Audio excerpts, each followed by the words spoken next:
Привет, друзья!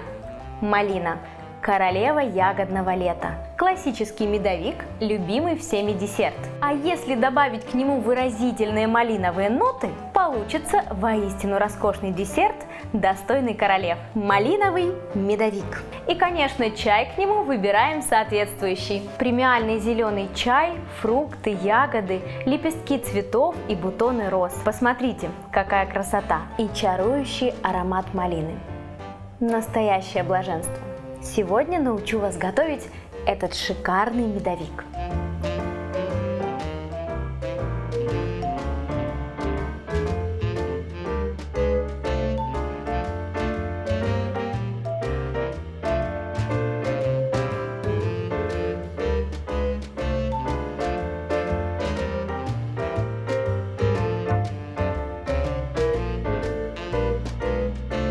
Начнем приготовление с медового теста. Для него нам понадобится 100 граммов гречишного меда, 120 граммов сахара, 120 граммов сливочного масла, 40 граммов яйца, 4 грамма пищевой соды и 300 граммов муки. Соединяем в миске сливочное масло и мед. Прогреваем на плите или с помощью микроволновки. Я воспользуюсь микроволновкой, прогрею приблизительно до температуры 70 градусов. Это до парения. Если вы прогреваете на плите, отправьте все это просто в сотейничек и грейте. Не паровая и не водяная баня. В чашу комбайна отправляем яйцо и сахар. Взбиваем. Масса посветлела, увеличилась в объеме. Отлично, достаточно. Здесь у меня горячее сливочное масло с медом. Выливаем его в яичную массу.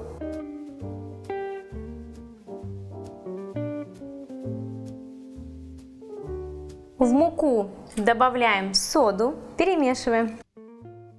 Меняем насадку венчик на весло. Этот замес, кстати, можно сделать вручную, или ручным миксером. Засыпаем сюда муку с содой и перемешиваем. Вся мука должна увлажниться.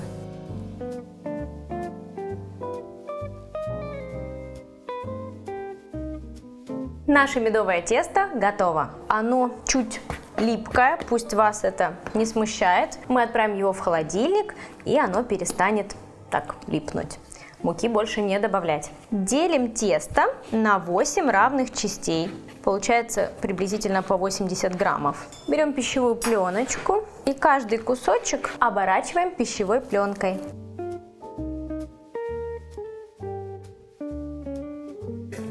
Все, готово. Отправляем в холодильник на 1,5-2 часа наши заготовки. А пока наше тесто отдыхает, приготовим заварной крем со сметаной. Для него нам понадобится 250 мл молока, 50 граммов яйца, 30 граммов сахара, можно заменить на мед, чтобы медовик был еще более медовый, 20 граммов сливочного масла, 12 граммов муки, 12 граммов кукурузного крахмала, 100 граммов сметаны жирностью 25-30% и 100 граммов сливок, тоже жирных 30-35%. Молоко отправляем в сотейник. Сметана и сливки нам понадобятся чуть позже, поэтому уберу их пока в холодильник. В мисочку заливаем яйцо, сахар, перемешиваем.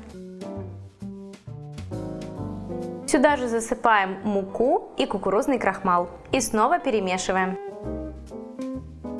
Перемешиваем хорошо, активно, для того, чтобы не было комочков. Все, готово. Включаем молоко, прогреваем его до парения. Соединяем молоко с яичной массой, возвращаем все это в сотейник и при постоянном помешивании доводим до кипения. Кипятим буквально 30-40 секунд для того, чтобы мука и крахмал заварились. Крахмал и мука заварились, снимаем с плиты. Добавляем сюда сливочное масло. Оно может быть холодным, может быть комнатной температуры, не имеет значения. Перемешиваем. Смотри, какой сразу блестящий, да? Видишь разницу? Перекладываем наш крем в миску. Накрываем пленкой плотно в контакт. И убираем в холодильник на несколько часов. Приготовим малиновый мармелад. Для него нам понадобится 100 граммов малинового пюре без косточки, 20 граммов сахара, 3 грамма пектина NH и 10 миллилитров лимонного сока. В сотейник отправляем пюре.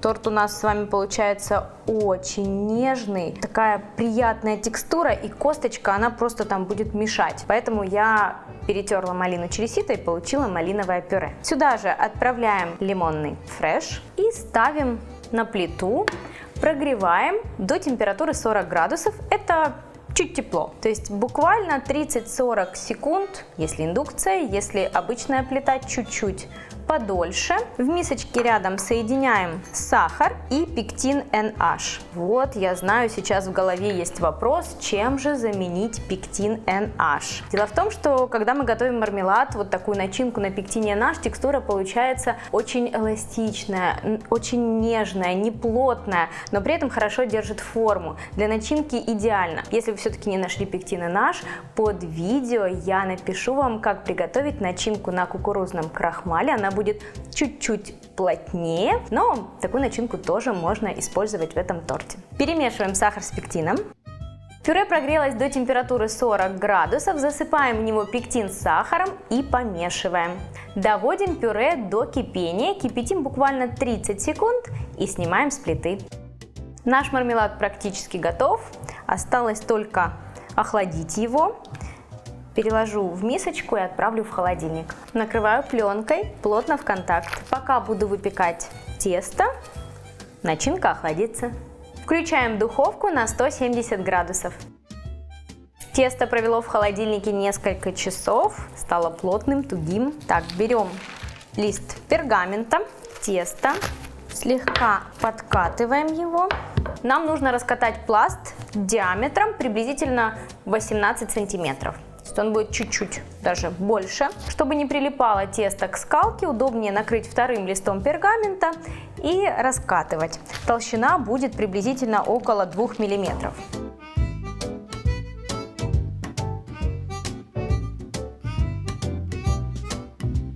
Так, все замерила. Размер подходит. Снимаю пергамент, беру вилку и делаю такие проколы, чтобы тесто было ровным. Отправляем наше тесто выпекать в разогретую до 170 градусов духовку буквально на 4-5 минут. А пока тесто выпекается, раскатываю следующий корж. Достаю готовый корж из духовки, и пока он еще горячий, формой диаметром 18 сантиметров продавливаю круг, дорезаю ножом. Вот эти остывшие кусочки я буду использовать, как и все и всю жизнь, для обсыпки медовика. И для того, чтобы они не отсырели, лучше накрыть их пищевой пленкой, но только после того, как они остынут. Пока просто отставлю в сторону. Наши 8 коржей готовы. Кому-то хватает коржей, кому-то не хватает коржей. У меня на этот торт уходит 7 коржей. Редко, когда 8. Но я делаю специально один запасной. На тот случай, если кому-то 7 будет недостаточно. Пока коржи остывают, доготовим крем. Итак, основа уже холодная. Нам остается взбить сливки со сметаной. Отправляю в чашу комбайна сливки и сметану. Взбиваем. Пока сливки со сметаной будут взбиваться, возьму лопатку и разомну крем. Подготовлю его. Пока крем взбивается, я разомну малиновый мармелад. Сливки со сметаной взбились, добавляем к ним заготовленный крем. Перемешиваем. У нас получился шикарный крем, очень нежный, воздушный, неприторный. Я не делала его сладким, потому что коржи у нас довольно-таки сладкие, поэтому крем такой нейтральный. Все, малиновый мармелад готов. Перекладываю его в кондитерский мешок. Все готово для того, чтобы собрать наш нежнейший, вкуснейший малиновый медовик. Крем, малиновый мармелад, коржи, форма диаметром 18 см, высота 6 см. Вовнутрь я укладываю ацетатную пленку, она же бордюрная лента. На дно пищевую пленочку затягиваю. Будем собирать наш медовик вниз головой, поэтому первый пойдет крем. На каждый слой у нас уходит 2 столовые ложки крема. Первый слой крема готов. Выкладываем медовый корж.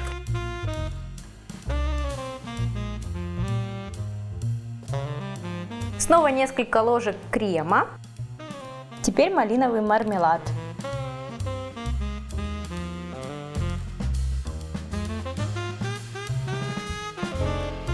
Снова медовый корж.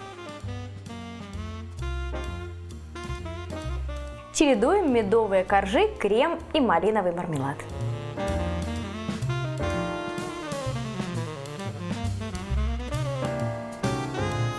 Наш медовик собран, остается ему только лишь пропитаться. На это уйдет приблизительно 5-7 часов, лучше оставить его на ночь. Для декора я буду использовать свежую малину, крошку, приготовленную из тех остатков нашего медового теста, а также крем с маскарпоне. Для приготовления крема нам понадобится 150 мл сливок, жирность не менее 30%, 70 граммов маскарпоне и 20 граммов сахарной пудры. Сливки, маскарпоне и сахарную пудру отправляю в чашу комбайна и взбиваю до устойчивых пиков.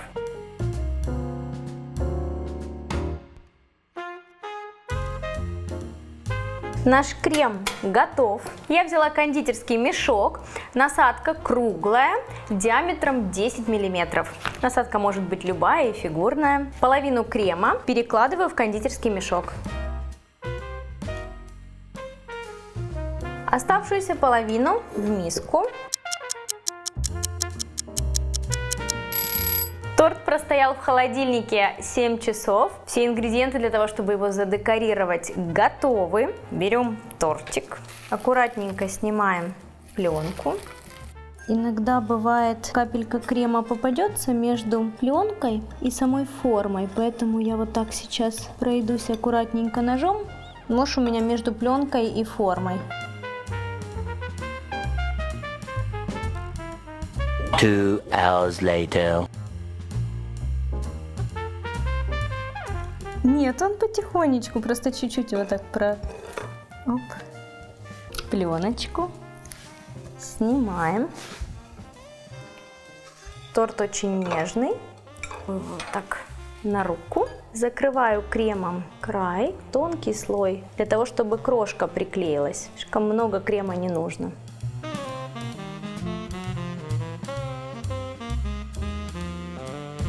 Кстати, это самый вкусный медовик в моей коллекции. В комнату заходишь, у нее так медовики стоят. Да, правда. Посыпаем край крошкой.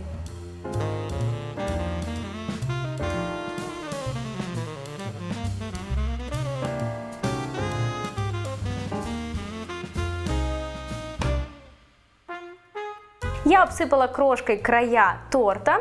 Если вы новичок в кондитерском искусстве, то я не рекомендую вам крутить этот торт на руке, а лучше положить его сразу на тарелку и присыпать крошкой, держа его на тарелке, чтобы ничего не упало. Так, берем малину и выкладываем малину от центра по спирали.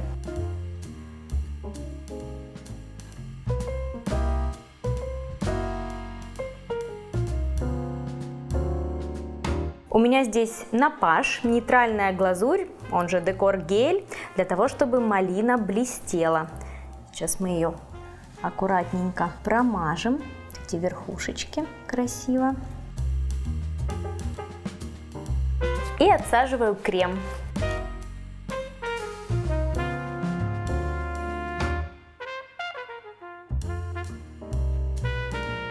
Наш малиновый медовик готов. Уверяю вас, это самый лучший, самый вкусный медовик, который вы когда-либо пробовали. Поэтому покажу вам сейчас разрез, а потом обязательно порекомендую приготовить его дома. Как вам срез? Правда волшебный? Очень красивый. А какой он вкусный! Не могу передать. Это надо пробовать. Тот случай, когда хочется просто визжать, как поросенок. Очень вкусно. Сама ты поросенок будешь скоро, да. Ну, до обеда можно. Безумно вкусный, очень вкусный, невероятный. Я готова ему петь дифирамбы, комплименты выдавать. Правда, друзья, Обязательно приготовьте этот медовик, поделитесь своими ощущениями, впечатлениями в комментариях. Я больше чем уверена, что он вам очень-очень понравится.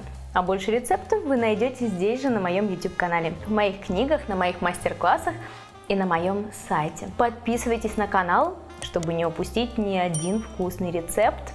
Ставьте лайки и давайте готовить вместе.